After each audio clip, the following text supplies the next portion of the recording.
Yes, mwaniriza akadde kano gwe nagyo sizidde okubanga ofollowinga Faali TV gide nkwebaza negamba nti kiwakola kya kabi nnyo kya tabu nnyo kya bode nnyo okubanga wasubscribinga n'onyiga kale negamba nti sookera mu comment section tokontera obaka mu comment section ate osolenga onfollowinga ebya divorce Rema Namakuula ayongedde okubanga abigaana ayongedde okubanga abyogerako divorce efuuse divorce aneba negana n'okutambuza omugambo ngambe ku social media ekintu kyakutedda bagamba Rema Namakuula esaa nagenda akola divorce ne Makula Rema amanyanga ne Sebunya Hamza Rema yabite nagamba nti bannange divorce simanyi waje mu bijja naye nga divorce teriiwo Rema Namakuula agamba nti tayina ng'ejjanza kubanga akolamu divorce n'omwami we gwasinga okubanga ayagala mu nsi muno agamba nti omwami we alimutegeera tayinza kubanga akola divorce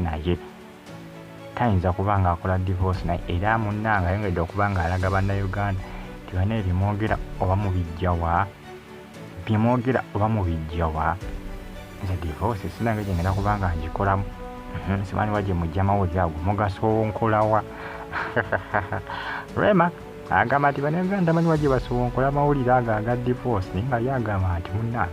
bali mu laavu yaabwe era happy family yeebuuza wa ebya divorce wa kibiva Rema Namakuula ngedde kubanga akikwatiriza nti omwami we wagenda okubanga awangaala naye mpaka bukadde ye Dr. Hamza era agamba nti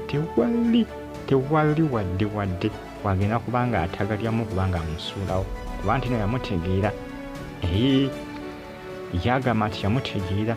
tanange janza kubanga akola ki tanange janza kubanga atagalamu nti oba amusuulewo wa abigaanye era agamba nti abo batambuza ekifaananyi ky'omukyala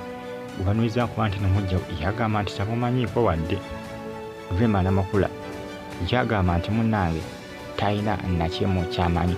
bino abiwandiise ku mukutu gwe ogwa Instagram ngayongera okubanga akakasa bannayuganda nti ebigambo waje mu bijja yitamanyiiyo kubanga yagamba nti ali happily settled mu bufumbo bwe era ebya divorce agamba nti tamanyi waje bakola ki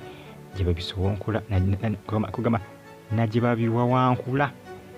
okubiteeka ku mitimbagano nti yagenda kubanga akola divorce ne Dr. Hamza bigambo bya Rema Namakuula yabipita wali ku mukutu gwe ogwa Instagram omukyala we gubatambuza ku social media akafaananyi ke keeko abasinga balemesa bagamba nti onasinga Rema Namakuula obulungi 100% biki Timu Eddie Kenzo yesiba nnyo ku Rema Namakuula Eddie Kenzo musajja atujja ebintu yabitwala simple niye bafanizi emu ku abasinga okubanga batambuza akafaananyi kano n'okutambuza amawulire ga divorce Jowa Rema yeebuuza agamba nti naye batambuza amawulire ga divorce mwagajiwa mwateeka kamera enkessi ku nnyumba yange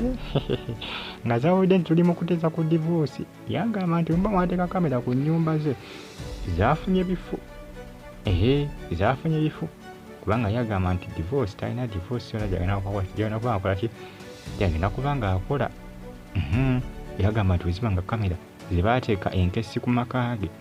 kubanga yagamba nti oboozi oba oliawo abatambuza bino ebigambo bino baateeka kamera enkessi ku nnyumba yange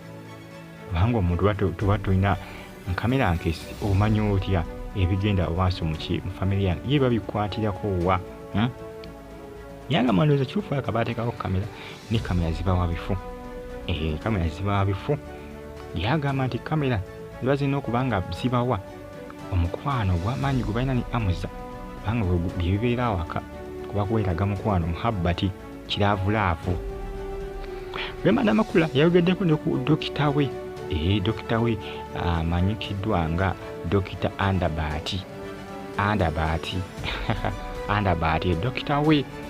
yamujjanjaba munnange ebirwadde ebyawa abasinga dabitambuzi nga bagamba nti yanti akananga akomekereza ne Andabati Rema agamba nti bannange omugambo gwaki Dr. Andabati agamba nti dokita we era yamujjanjaba yamukolako binagwerawa byebyo mujjawo yamanyikiddwa nga Asiya gyegolengera mu kifaananyi babitambuza ku social media yagamba nti bannange nze omukazi gwe mutambuza simumanyi era simutegera mutegera mwamujiwa omukazi ono Munnayuganda wabula time yesinga asinga gimalira mu UK mu UK jasinga okubanga agimalira mu UK mu kibuga kye bayita London Munnayuganda naye mu UK akanoza afunayo ko n'obutuuze naye nga bazadde be Bannayuganda naye Munnayuganda naye nga ne UK nayo obutuuze mu London mu Bungereza bamita Asia agakuba ennyiri okubiri ndyerabiddeko amanya badi bamutambuze nga bamutaddeko n'amannya agabiri amannya ge agaddala n'egivirako ya Asia yoyo golengera mu kifaananyi bagita Fadi TV Kifadi Uganda Skebe TV kosaneke ala TV Uganda na nsonga za Rema Hamza Edikenzo kosati mu Edikenzo bena bekyalya bito ya divorce Rema abiganye agamba nti teri divorce ebuuza agamba nti ababitambuza mu bijjawa ebya divorce kubanga yagamba nti bannange ffe tuli mu happy family tuli mukwano gutagambika kati bya divorce mu bijjawa like nga commenting